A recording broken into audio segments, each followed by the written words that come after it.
This is Resonance 104.4 FM. Flipping marvellous. How you doing? I'm Nick Hennegan. This is Literary London, where we talk about all things kind of literary and Londonary, except not today, because we're going to talk about an American writer. Oh, yes, we are. Celebrating the life. It's kind of a birthday, actually. January the 19th. There was born in Boston, the United States of America, to David and Elsbeth Eliza Poe, a child, Edgar Allan Poe. And so I thought it'd be a good thing to celebrate some of his works, quotes, life. He was obviously American, of course, born in Boston, a literary critic, writer, poet, author, editor, general kind of all-round good guy. And in fact, I bought a book quite recently, I don't know if you've read it yet, by Stephen Marsh, called On Writing and Failure. I'm not sure if I can, I don't know, I might try and see if I can get a hold to have a chat with him, because it's an interesting book which talks about, writing and failure. The quote on the back: good writers offer advice, great writers offer condolences. Anyway, I digress slightly. But Edgar Allan Poe, I say, an all-round kind of smart bloke, best known for his poetry and short stories. And he was quite revolutionary, I think, in his way. He was famous for his tales of the mystery and the macabre. And in fact, we're going to sample a bit of that in a moment or two. Widely regarded as a central figure of Romanticism and Gothic fiction in the United States, and of course of American literature generally. I'm quite into the Gothic stuff, having produced a show called The Birth of Frankenstein. I don't know why I do that laugh. I don't know why it was. It's all about Mary Shelley. We produced it at the Edinburgh Festival last year. It may be going out again, but I watch this space, as they say. But yes, Edgar Allan Poe, one of the earliest practitioners of the short story, is also considered one of the inventors of the detective fiction genre, and a significant contributor to the emerging genre of science fiction. Also, perhaps the first well-known American writer to earn a living through writing alone, which resulted in a financially difficult life and career. Well, there's a surprise. Hey? A writer? What? Struggling? We're actually on, this is Resonance 104.4 FM. I've set up a little website called bohemianbritain.com. Go check it out. And these shows all appear on there as well. And I set it up because Literary London, which you're listening to now, got voted the number 2 most popular Bohemian podcast to listen to in the world. By, who is it by? Can't remember. Some organisation. Number 1 was in New York. And this was number 2, and it made me smile a bit. And I thought, what's a Bohemian podcast? Does it mean you have to be starving when you record it?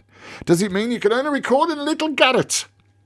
Mind you, having said that, where I'm recording this isn't much better than a little garret. It's a broom cupboard, but it's a very friendly broom cupboard. So I set up bohemianbritain.com as a bit of a hoot. And it's full of all sorts of tales of people who tend to struggle a little bit with their writing, making a living out of it. So, as I say, Edgar Allan Poe, born in Boston, Massachusetts on the 19th of January, 1809, the second child to an American actor, David Poe Jr., and the English-born actress, Elizabeth Arnold Hopkins Poe. So, got a UK-US thing. He had an older brother, Henry, and a younger sister, Rosalie. And their grandfather, David Poe, had emigrated from County Cavan in Ireland around 1750. So there's another connection. My name's Hennegan. My gang are from Mayo, County Mayo, in Ireland. Lovely part of the world. And I know I won't tell you more about my family. You don't want to hear about that. Let's hear a bit more about Edgar Allan Poe. I love some of his quotes as well. Let me just see if I can find some of the quotes that he came out with, Edgar Allan Poe. One of them, he said, apparently, "I wish I could write as mysterious as a cat." Okay, all right.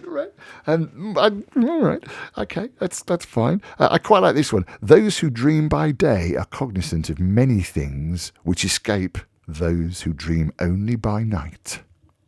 Oh, this one's quite sweet. "The death of a beautiful woman is unquestionably the most poetical topic in the world." That probably was true then, and I'm sure it sort of fairly is now. Another of his quotes: "Poetry is the rhythmical creation of beauty in words. He said, with me, poetry has not been a purpose, but a passion. All that we see or seem is but a dream within a dream. So he knew a few things. I quite like this one as well. How many good books suffer neglect through the insufficiency of their beginnings? But I thought what we might do is play an example of his glorious writing. And so, read by the inevitable Basil Rathbone. This is Edgar Allan Poe and the Fall of the House of Usher. During the whole of a dull, dark, and soundless day in the autumn of the year, when the clouds hung oppressively low in the heavens, I had been passing alone on horseback through a singularly dreary tract of country, and at length found myself, as the shades of the evening drew on, within view of the melancholy house of Usher. I know not how it was, but with the first glimpse of the building, a sense of insufferable gloom pervaded my spirit. I looked upon the scene before me, upon the mere house and the simple landscape features of the domain, upon the bleak walls, upon the vacant eye-like windows, upon a few rank sedges, and upon a few white trunks of decayed trees, with an utter depression of soul. What was it? I paused to think. What was it that so unnerved me in the contemplation of the house of Usher? It was a mystery all insoluble. Nevertheless, in this mansion of gloom I now proposed to myself a sojourn of some weeks.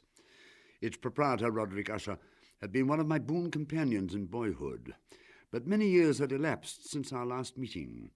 A letter, however, had lately reached me in a distant part of the country, a letter from him which, in its wildly importunate nature, had admitted of no other than a personal reply. The writer spoke of acute bodily illness, of a mental disorder which oppressed him, and of an earnest desire to see me as his best and indeed his only personal friend, with a view of attempting, by the cheerfulness of my society, some alleviation of his malady. Although as boys we had been even intimate associates, yet I really knew little of my friend. His reserve had been always excessive and habitual. I was aware, however, that his very ancient family had been noted time out of mind for a peculiar sensibility of temperament. I had learned, too, the very remarkable fact that the stem of the Usher race, all-time honoured as it was, had put forth at no period any enduring branch. In other words, that the entire family lay in the direct line of descent and had always, with very trifling and very temporary variation, so lain. The House of Usher. I scanned more narrowly the real aspect of the building. Its principal feature seemed to be that of an excessive antiquity, yet all this was apart from any extraordinary dilapidation. Perhaps the eye of a scrutinizing observer might have discovered a barely perceptible fissure, which, extending from the roof of the building in front, made its way down the wall in a zigzag direction until it became lost in the sullen waters of the Tarn. A servant in waiting took my horse, and I entered the Gothic archway of the hall. A valet of stealthy step thence conducted me in silence through many dark and intricate passages in my progress to the studio of the master. Feeble gleams of encrimsoned light made their way through the trellised panes and served to render sufficiently distinct the more prominent objects around. Dark draperies hung upon the walls. The general furniture was profuse, comfortless, antique, and tattered. Many books and musical instruments lay scattered about, but failed to give any vitality to the scene. An air of stern, deep, and irredeemable gloom hung over and pervaded all. Upon my entrance, Usher arose from a sofa on which he had been lying at full length. Surely a man had never before so terribly altered in so brief a period as had Roderick Usher. It was with difficulty that I could bring myself to admit the identity of the one being before me with the companion of my early boyhood. The now ghastly pallor of the skin and the now miraculous lustre of the eye, above all things, startled and even awed me. The silken hair, too, had been suffered to grow all unheeded, and as, in its wild gossamer texture, it floated rather than fell about the face, I could not, even with effort, connect its arabesque expression with any idea of simple humanity. In the manner of my friend, I was at once struck with an incoherence and inconsistency. His action was alternately vivacious and sullen. It was thus that he spoke of the object of my visit, of his earnest desire to see me, and of the solace he expected me to afford him. He entered at some length into what he conceived to be the nature of his malady. It was, he said, a constitutional and a family evil, and one for which he despaired to find a remedy. A mere nervous affection, he immediately added, which would undoubtedly soon pass off. It displayed itself in a host of unnatural sensations. Some of these, as he detailed them, interested and bewildered me. He suffered much from a morbid acuteness of the senses. The most insipid food was alone endurable. He could wear only garments of certain texture. The odours of all flowers were oppressive. His eyes were tortured by even a faint light, and there were but peculiar sounds, and these from stringed instruments, which did not inspire him with horror. To an anomalous species of terror I found him a bounden slave. "I shall perish," said he. "I must perish in this deplorable folly. I dread the events of the future, not in themselves, but in their results. I shudder at the thought of any, even the most trivial incident, which may operate upon this intolerable agitation of soul." I learned, moreover, at intervals, and through broken and equivocal hints, another singular feature of his mental condition. He was enchained by certain superstitious impressions in regard to the dwelling which he tenanted, and whence for many years he had never ventured forth.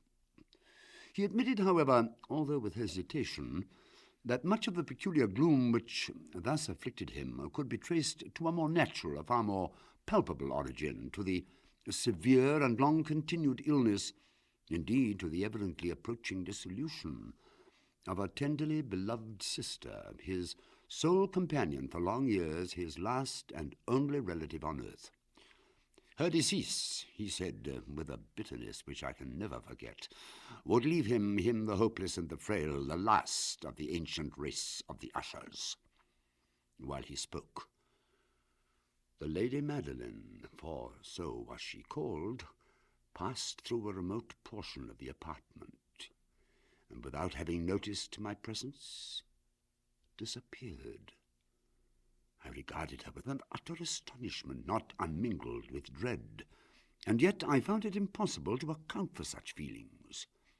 When a door at length closed upon her, my glance sought instinctively and eagerly the countenance of the brother, but he had buried his face in his hands, and I could only perceive that a far more than ordinary wanness had overspread the emaciated fingers through which trickled many passionate tears. The disease of the Lady Madeline had long baffled the skill of her physicians. A settled apathy, a gradual wasting away of the person, and frequent, although transient affections of a partially cataleptical character were the unusual diagnosis.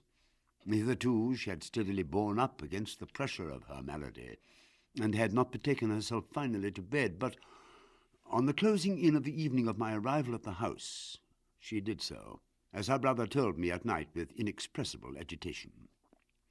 And I learned that the glimpse I had obtained of her person would thus probably be the last I should obtain. For several days ensuing, her name was unmentioned by either Usher or myself, and during this period I was busied in earnest endeavours to alleviate the melancholy of my friend. We painted and read together, and I listened, as if in a dream, to the wild improvisations of his speaking guitar, and thus, as a closer and still closer intimacy admitted me more unreservedly into the recesses of his spirit, the more bitterly did I perceive the futility of all attempt at cheering a mind from which darkness, as if an inherent positive quality, poured forth upon all objects of the moral and physical universe in one unceasing radiation of gloom. One evening, having informed me abruptly that the Lady Madeline was no more, He stated his intention of preserving her corpse for a fortnight, previously to its final interment, in one of the numerous vaults within the main walls of the building. The worldly reason, however, assigned for this singular proceeding was one which I did not feel at liberty to dispute. The brother had been led to his resolution, so he told me, by considerations of the unusual character of the malady of the deceased, of certain obtrusive and eager inquiries on the part of her medical men, and of the remote and exposed situation of the burial ground of the family. At the request of Usher, I personally aided him in the arrangements for the temporary entombment. The body having been encoffined, we two alone bore it to its rest.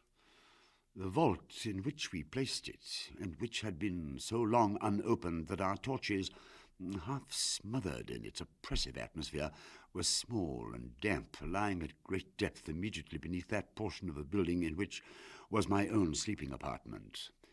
The door was of massive iron. Its immense weight caused an unusually sharp grating sound as it moved upon its hinges. Having deposited our mournful burden upon trestles within this region of horror, we partially turned aside the yet unscrewed lid of the coffin and looked upon the face of the tenant. A striking similitude between the brother and sister now first arrested my attention, and Usher, divining perhaps my thoughts, murmured out some few words from which I learned that the deceased and himself had been twins, and that sympathies of a scarcely intelligible nature had always existed between them. Our glances, however, rested not long upon the dead, for we could not regard her unawed.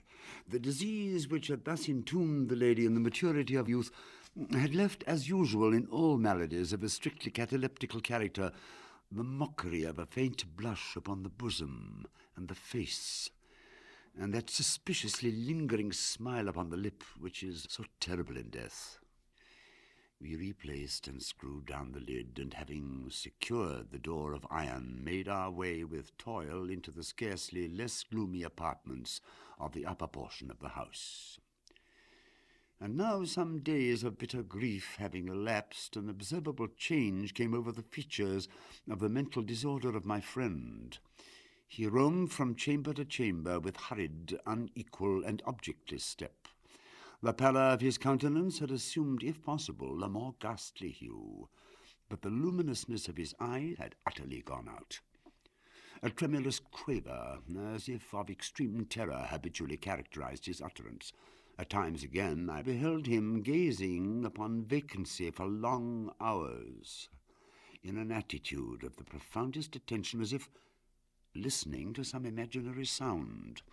It was no wonder that his condition terrified, that it infected me. I felt creeping upon me by slow yet certain degrees the wild influences of his own fantastic yet impressive superstitions.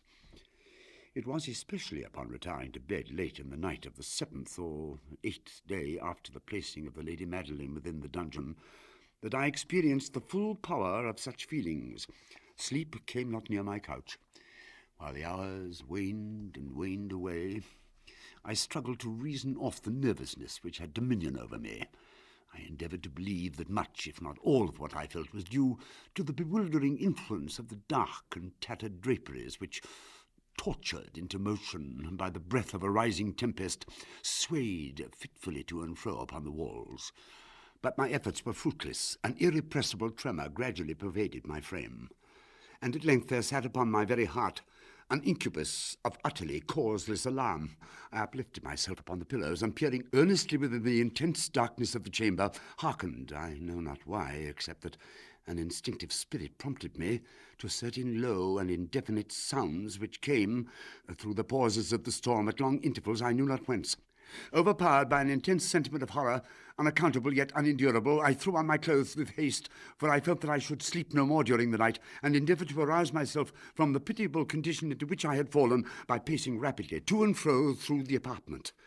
I had taken but few turns in this manner when a light step on an adjoining staircase arrested my attention.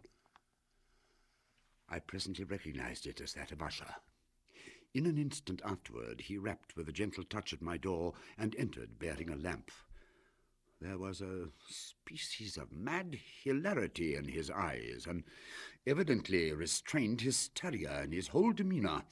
His air appalled me. But anything was preferable to the solitude which I had so long endured, and I even welcomed his presence as a relief. "And you've not seen it?" he said abruptly. "You have not then seen it? But stay, you shall." Thus speaking, and having carefully shaded his lamp, he hurried to one of the casements and threw it freely open to the storm. The impetuous fury of the entering gust nearly lifted us from our feet. A whirlwind had apparently collected its force in our vicinity, for there were frequent and violent alterations in the direction of the wind, and the exceeding density of the clouds, which hung so low as to press upon the turrets of the house, did not prevent our perceiving the lifelike velocity with which they flew careering from all points against each other without passing away into the distance. The undersurfaces of the huge masses of agitated vapour were glowing in the unnatural light of a faintly luminous and distinctly visible gaseous exhalation which hung about and enshrouded the mansion. "You must not, you shall not behold this," said I, shuddering to Usher, as I led him with a gentle violence from the window to a seat. "These appearances which bewilder you are merely electrical phenomena, not uncommon, or it may be that they have their ghastly origin in the rank miasma of the town. Let us close the casement. Here is one of your favourite romances. I will read, and you shall listen, and so we will pass away this terrible night together." The antique volume which I had taken up was The Mad Tryst of Sir Lancelot Canning, but I had called it a favourite of Usher's more in sad jest than in earnest. It was, however, the only book immediately at hand. I had arrived at that well-known portion of the story where Ethelred, the hero of the tryst, having sought in vain for peaceable admission into the dwelling of the hermit, proceeds to make good an entrance by force, uplifted his mace outright, and so cracked and ripped and tore all asunder that the noise of the dry and hollow-sounding wood alarmed and reverberated through the forest. At the termination of this sentence I started, and for a moment paused, for it appeared to me that from some very remote portion of the mansion there came indistinctly to my ears what might have been, in its exact similarity of character, the echo, but a stifled and dull one certainly, of the very cracking and ripping sound which Sir Lancelot had so particularly described. It was beyond doubt the coincidence alone which had arrested my attention, for amid the rattling of the sashes of the casements and the ordinary commingled noises of the still increasing storm, the sound in itself had nothing, surely, which should have interested or disturbed me. I continued the story. But the good champion Ethelred, now entering within the door, was sore enraged and amazed to perceive no signal of the merciful hermit, but, in the stead thereof, a dragon of a scaly and prodigious demeanour and of a fiery tongue, and Ethelred uplifted his mace and struck upon the head of the dragon, which fell before him and gave up his pesty breath with a shriek so horrid and harsh, and withal so piercing that Ethelred had fain to close his ears with his hands against the dreadful noise of it, the like whereof... Here again I paused abruptly, and now with a feeling of wild amazement, for there could be no doubt whatever that, in this instance, I did actually hear a low and apparently distant but harsh, protracted, and most unusual screaming or grating sound. I still retained sufficient presence of mind to avoid exciting by any observation the sensitive nervousness of my companion. I was by no means certain that he had noticed the sounds in question, although assuredly a strange alteration had, during the last few minutes, taken place in his demeanour. From a position fronting my own, he had gradually brought his chair so as to sit with his face to the door of the chamber, and thus I could but partially perceive his features, although I saw that his lips trembled as if he were murmuring inaudibly. His head had dropped upon his breast, yet I knew that he was not asleep, from the wide and rigid opening of the eye, as I caught a glimpse of it in profile. The motion of his body, too, was at variance with this idea, for he rocked from side to side with a gentle yet constant and uniform sway. Having rapidly taken notice of all this, I resumed the narrative of Sir Lancelot, which thus proceeded. And now the champion, having escaped from the terrible fury of the dragon, bethought himself of the brazen shield, which in sooth tarried not for his full coming, but fell down at his feet upon the silver floor with a mighty, great, and terrible ringing sound. No sooner had these syllables passed my lips than, as if a shield of brass had indeed at the moment fallen heavily upon a floor of silver, I became aware of a distinct, hollow, metallic, and clangorous, yet apparently muffled reverberation. Completely unnerved, I leapt to my feet, but the measured rocking movement of Usher was undisturbed. I rushed to the chair in which he sat. His eyes were bent fixedly before him, and throughout his whole countenance there reigned a stony rigidity. But as I placed my hand upon his shoulder, there came a strong shudder over his whole person. A sickly smile quivered about his lips, and I saw that he spoke in a low, hurried, and gibbering murmur, as if unconscious of my presence. Bending closely over him, I at length drank in the hideous import of his words. Now hear it. Yes, I hear it, and have heard it. Long, many minutes, many hours, many days have I heard it, yet I dared not. Oh, pity me, miserable wretch that I am, I dared not speak. We have put her living in the tomb. Said I not that my senses were acute? I now tell you that I heard her first feeble movements in the hollow coffin. I heard them many days ago, yet I dared not speak. And now, tonight, Ethelred, the breaking of the hermit's door, and the death cry of the dragon, and the clangor of the shield, say rather the rending of her coffin, and the grating of the iron hinges of her prison, and her struggles within the coppered archway of the vault. Oh, whither shall I fly? Will she not be here anon? Is she not hurrying to upbraid me for my haste? Have I not heard her footstep on the stair? Do I not distinguish that heavy and horrible beating of her heart? Madman! I tell you that she now stands without the door. As if in the superhuman energy of his utterance there had been found the potency of a spell, the huge antique panels to which the speaker pointed threw slowly back upon the instant their ponderous and ebony jaws. It was the work of a rushing gust. But then, without those doors, there did stand the lofty and enshrouded figure of the Lady Madeline of Usher. There was blood upon her white robes, and the evidence of some bitter struggle upon every portion of her emaciated frame. For a moment she remained trembling and reeling to and fro upon the threshold, then with a low moaning cry fell heavily inward upon the person of her brother, and in her violent and now final death agonies bore him to the floor, a corpse and a victim to the terrors he had anticipated. From that chamber and from that mansion I fled aghast. The storm was still abroad in all its wrath as I found myself crossing the old causeway. Suddenly there shot along the path a wild light, and I turned to see whence a gleam so unusual could have issued, for the vast house and its shadows were alone behind me. The radiance was that of the full setting and blood-red moon, which now shone vividly through that once barely discernible fissure of which I have spoken before as extending from the roof of the building in a zigzag direction to the base. While I gazed, this fissure rapidly widened. There came a fierce breath of the whirlwind. The entire orb of the satellite burst at once upon my sight. My brain reeled as I saw the mighty walls rushing asunder. There was a long, tumultuous shouting sound, like the voice of 1,000 waters, and the deep and dank tarn at my feet closed sullenly and silently over the fragments of the House of Usher. Oh, The Fall of the House of Usher, written by Edgar Allan Poe, born on the 19th of January, 1809, in Boston, Massachusetts. And, well, that was kind of cool, wasn't it? Yeah. So that's it. That's all we've got time for.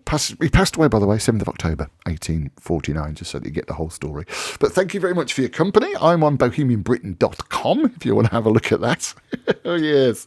And again, if you want to get in touch, nick@bohemianbritain.com or radio@mavericktheatre.co.uk. Nick@bohemianbritain.com or radio@mavericktheatre.co.uk gets you to me. Thank you very much for your time. This is Literary London. I'm Nick Hennegan, and this is Resonance 104.4 FM.